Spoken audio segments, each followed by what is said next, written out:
वैसे तो 20-25 साल में भारत अखंड भारत होगा, लेकिन अगर हम थोड़ा सा प्रयास करेंगे तो स्वामी विवेकानंद और महर्षि अरविंद के सपनों का अखंड भारत 10 से 15 साल में ही बन जाएगा। इसे कोई रोकने वाला नहीं है। जो इसके रास्ते में आएंगे वह मिट जाएंगे। यह बातें राष्ट्रीय स्वयंसेवक संघ के सरसंघ चालक डॉक्टर मोहन भागवत ने कही हैं, जिसके बाद लगातार सोशल मीडिया पर एक ही सवाल पूछा जा रहा है कि अखंड भारत का मतलब क्या है? क्या अखंड भारत बन पाना संभव भी है?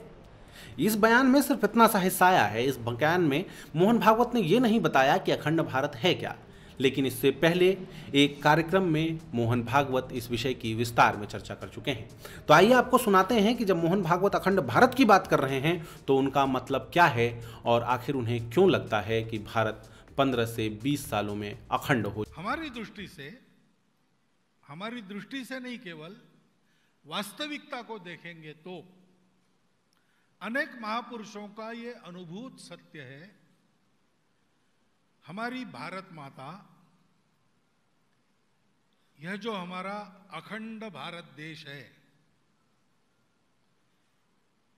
हिमालय की दोनों भुजा हिंदू कुश से काराकोरम तक की, सागर पर्यंत भूमि तक जितनी भूमि को अपने आलिंगन में लेती है, उतनी यह भारत भूमि, वो हमारी भारत माता, ये चैतन्यमयी है, केवल मृण्मयी नहीं है, वह चिन्मयी है। और इसका प्रत्यक्ष अनुभव बहुत लोगों ने किया है।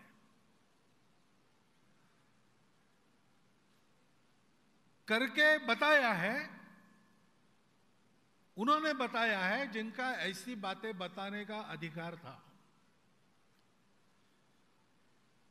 लेकिन भारत माता के लिए प्रामाणिकता से, निस्वार्थ बुद्धि से, तन मन धन पूर्वक काम करने वाले सभी, सामान्य लेकर तो महत्व प्राप्त लोगों तक,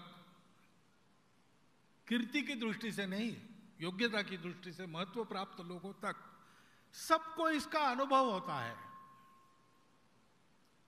यह अनुभूति है। इसके कण कण में साक्षात जगत जननी का वास है। और विश्व को आवश्यकता है भारत के जगने की।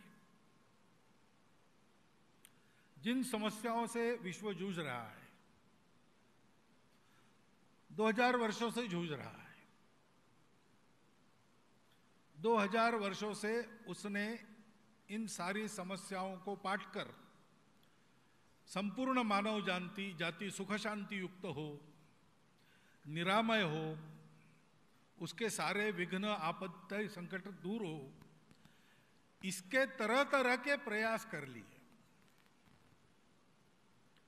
सब प्रकार की विचारधाराओं के आधार पर ये प्रयास हुए, परंतु उसका कोई परिणाम नहीं निकला। इन प्रयासों के प्रक्रिया में कई अच्छी बातें हमारे हाथ लगी, लेकिन वो बातें रही समुद्र मंथन जैसी ही। तो उसमें कहते हैं 14 रत्न निकले, लेकिन उन रत्नों में मनुष्य के मति को आच्छन्न करने वाली, उसको बेहोश बना देने वाली मदिरा भी उसी में से निकली। और सारे सृष्टि के जीवन का अंत करने वाला, जीवन का अंत करने वाला हालाल भी उसी से निकला। ऐसा ये जो मंथन चला है पिछले 2000 वर्षों से, उसमें हमको रत्न भी प्राप्त हुए, लेकिन उस प्राप्ति का कोई अर्थ न रहे, ऐसी एक मोह निद्रा भी उसी में से हमको मिली है। और हमारे सृष्टि के जीवन की समाप्ति ही हो जाए, ऐसा हालाहल भी उससे निकल रहा है। इसको पीने की योग्यता, उसको अपने कंठ में धारण कर सारे विश्व को विनाश से बचाने की क्षमता रखने वाला शिव कहाँ है? वो भारत में है और कहीं नहीं है। क्योंकि भारत अपने लिए कभी कुछ नहीं चाहता है। उन 2000 वर्षों में हमारे पतन का काल रहा। उसमें से लगभग 1000 वर्ष हम परकीय आक्रामकों से जूझते रहे और अंदर से कई प्रकार की रूढ़ियों के शिकार हो गए, कट गए, बट गए, चरित्रवान थे उतने नहीं रहे। ऐसी हमारी आज की स्थिति है। लेकिन इस स्थिति में भी संपूर्ण विश्व के जनता का विश्वास किस पर है, ऐसा देखेंगे तो ये ध्यान में आता है कि वो भारत पर है।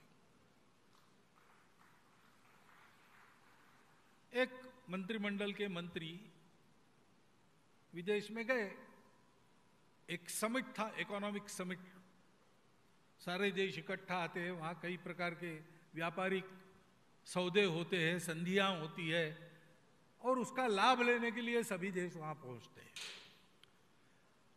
तो उसमें भारत का प्रतिनिधित्व करने के लिए ये भी गए थे। उन्होंने वापस आने के बाद मुझे वहां का अनुभव बताया। उन्होंने कहा काम की बातें जिस दिन होनी थी उसके एक दिन पहले रात को मध्य पूर्व के सारे देशों के शिष्टमंडलों के प्रमुख मुझे मिलने आए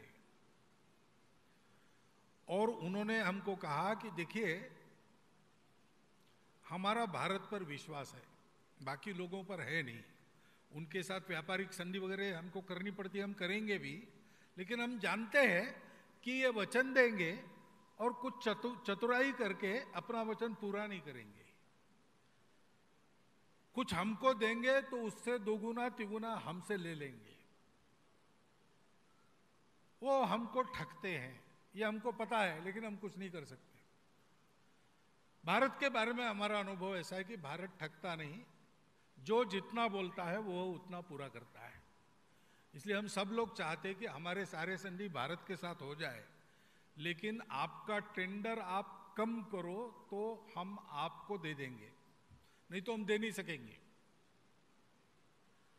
ये वो बताने के लिए आए थे, क्योंकि उनका विश्वास भारत पर है।